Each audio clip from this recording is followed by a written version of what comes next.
City bringing the hammer down on those loud, out of control Airbnb parties on New Year's Eve. So if you're making plans for the 31st, you might be barred from booking a single night rental anywhere in America. WLWT News 5's John London is live with what the restrictions are and why Airbnb feels this is all necessary. John?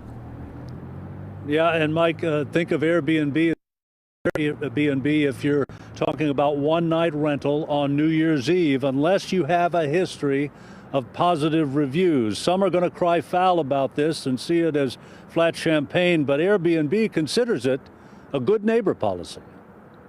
The situation could have been way worse. Mid-August 2020 in Pendleton, a shooting at an unauthorized party at an Airbnb rental booked under false pretenses. Just one example of what the online marketplace company is trying to prevent.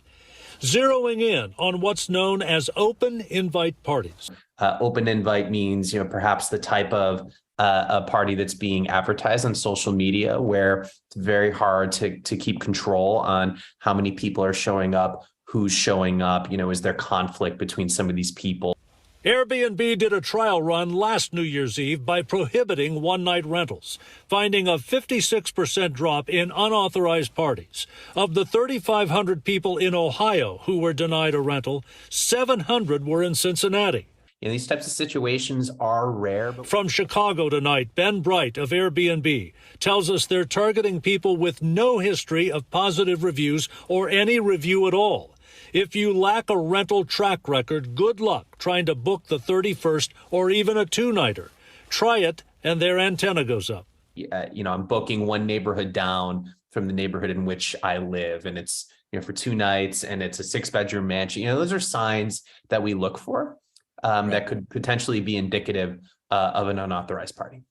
Airbnb also tested these restrictions during the 4th of July weekend and at Halloween, another popular one-night party rental time.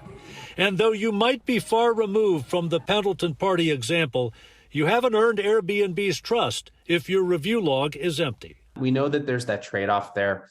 We're optimizing for trust and safety. That's what we're doing here. Now, the Airbnb no party policy has been around for a while. What's new about all this is the expanded nature of it. It's more widespread for New Year's Eve. Global, in fact. Ireland, Portugal, and the Netherlands have been added this month for the first time. Reporting live downtown, John London, WLWT News 5. John, let's say someone slips through the cracks, maybe gets a rental, holds an open invite party, and it causes problems. What happens then? Well, they could be permanently banned from the platform, Mike.